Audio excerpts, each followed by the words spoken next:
What's up, you damn gorgeous and beautiful gamers? Welcome back to Role-Playing Games, to this Mariel corner, where we like to discuss about RPGs. Lately, I believe that I have been focusing myself too much on caster builds. I have been doing quite a lot of melee builds, but they are mostly based on characters that specialize or had some side things like spells or incantations, sorceries, so on and so forth. But I believe that we are, at least me personally, I believe that I have been neglecting one of my personal favorites, the Boink builds.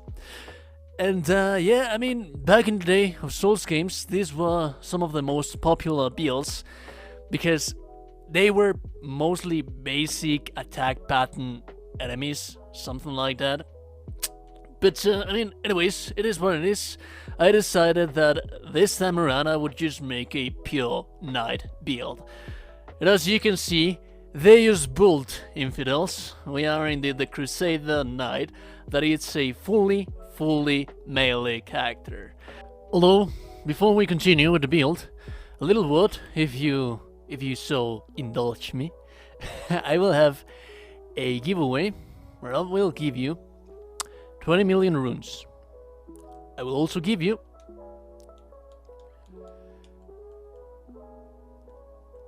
999 of all of the materials, possible materials, so that you can have all of the greases that you want, all of the pots that you have, ritual pots that you have, all of the perfumes that you want to have, as well as your desired weapon of choice. Upgraded desired weapon of choice. All you have to do to participate in the giveaway is to be subscribed to the channel. YouTube tell me those little thingies, to like the video and share the video. Don't worry, you don't actually have to share it in your socials, just share it on YouTube and that's it. But also, you need to comment with your desired platform, as well as your email. I need a place to contact you. I will be uploading all of this stuff. I will announce the winners, 10 winners of the giveaway, in a week from now. So be sure to comment on as many of my my videos throughout the course of the week to get you more chances to win all of these prizes. And I wish you luck. Let's continue with the build now. Let us go first through the stats. And this time around, I will have it quite differently. Because this time around, I have noticed that in my videos, sometimes peoples, sometimes little humans, sometimes you guys are not okay with me leaving my builds in 125 because I'm under-leveled and so on and so forth. So, in case you are over-leveled, I will have another build template on stats for you to actually build your character. But you will notice that the 150 version, it's just a slight better, version of the 125. Bigger, hold on. Let me take away this thing, because we actually do get some quite stats from that. So, bigger, 45. The soft cap for bigger is in 60, so we have it in 45. We have extra 5 from Radagon Soul Sealed. Endurance, we're actually min-maxing our character right now. You won't be able to swap any of this. You will necessarily have to have endurance on 47 if you want to use the equipment that I have on this character. When it comes to strength, 67. The reason for that is that when you two-hand a weapon, it basically increases your overall stats, the main stats that you're using on strength, by 50%. So when you're two-handing a weapon at 67 strength, it ideally goes up to 99 strength. Granted, if you two-hand a weapon from 99 strength, it would go higher, but the soft cap that we're reaching is on 80. The extra 19 points from 80 to 19 by two-handing at 67 is just a side effect. But I mean, it doesn't require that much to use 67 strength and be efficient. Dexterity, we only need 14. I started this class as a vagabond, as the knight vagabond.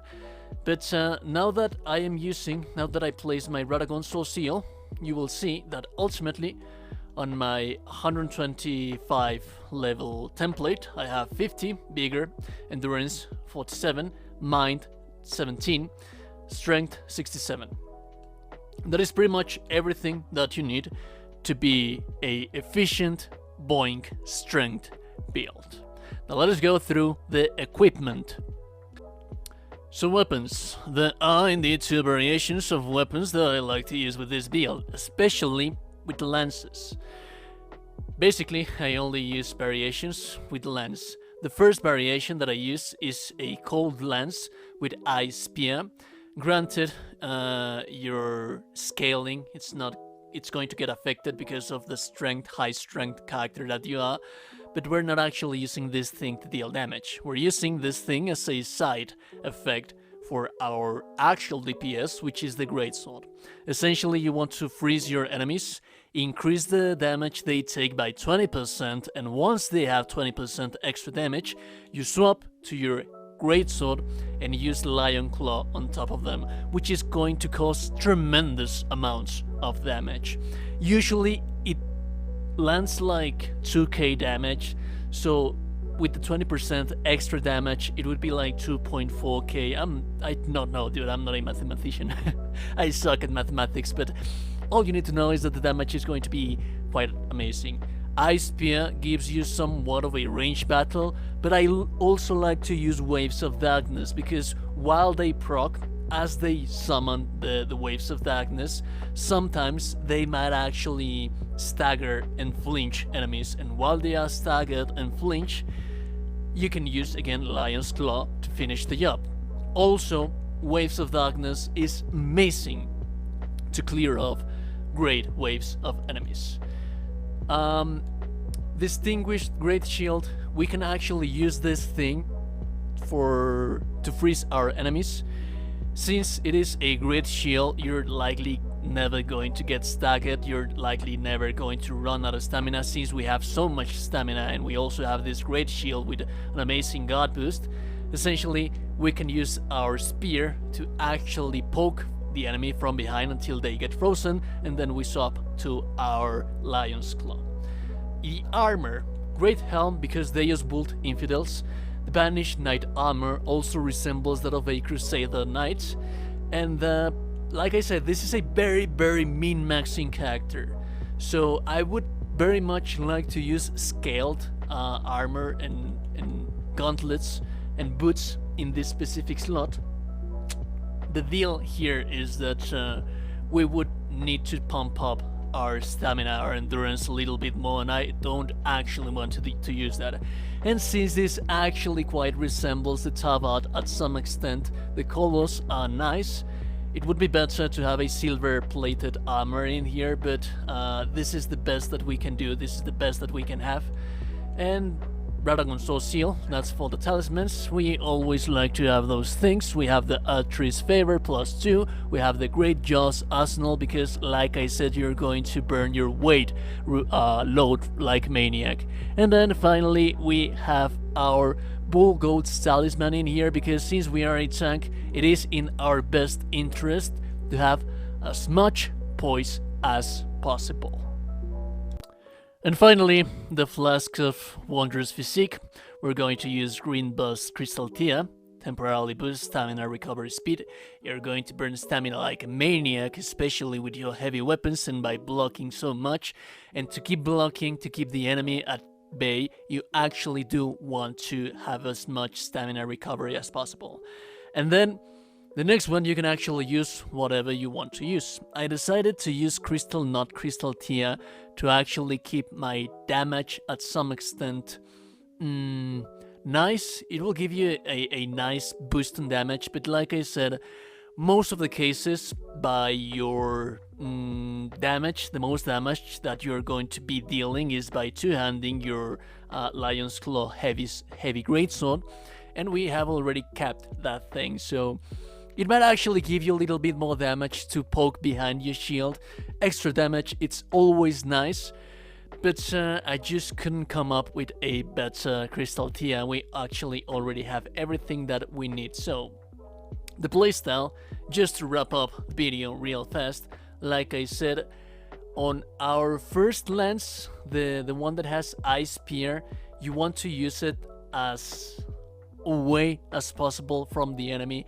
Keep your distance, give you some space to actually fight off the enemy, freeze the enemy, and as soon as you freeze the enemy, you're actually going to be using your Lion's Claw, your greatsword, to finish up the enemy. The Lion's Claw, the greatsword, it's amazing. It's one of the most amazing weapons damages that you can reach with this thing. It's one of the most amazing ashes of war that you can place onto your weapon, onto your greatsword. And that is essentially what we want to be using. That is essentially the best damage that we can deal with this thing. Also, do bear in mind that if you use Waves of Darkness, it's going to help you to clean through enemies. Waves of Darkness is also going to give you hyper armor while you use it, so you can hyper armor, launch Waves of Darkness, and while enemies get staggered, for the most annoying ones like invaders or heavy enemies, something like that, it's not going to work that much on bosses, but with invaders or heavy enemies like heavy knights or something like that, use Waves of Darkness, flinch them, stagger them, and then finish the job with your ultimate greatsword, Lion's Claw. And basically, you are a tank, and that is what this build is all about. Being a tank, being a powerful warrior, you are a powerful Crusader. Deus Vult, infidels. That being said, remember to like the video and subscribe to the channel before you close the door. I'll be seeing you damn gorgeous and beautiful people. Remember that if no one has told you today that you're a gorgeous and beautiful person, you are indeed a gorgeous, beautiful person. Have a beautiful day, stay safe out there, and I'll be seeing you goddamn beautiful, beautiful people in the next one. Goodbye.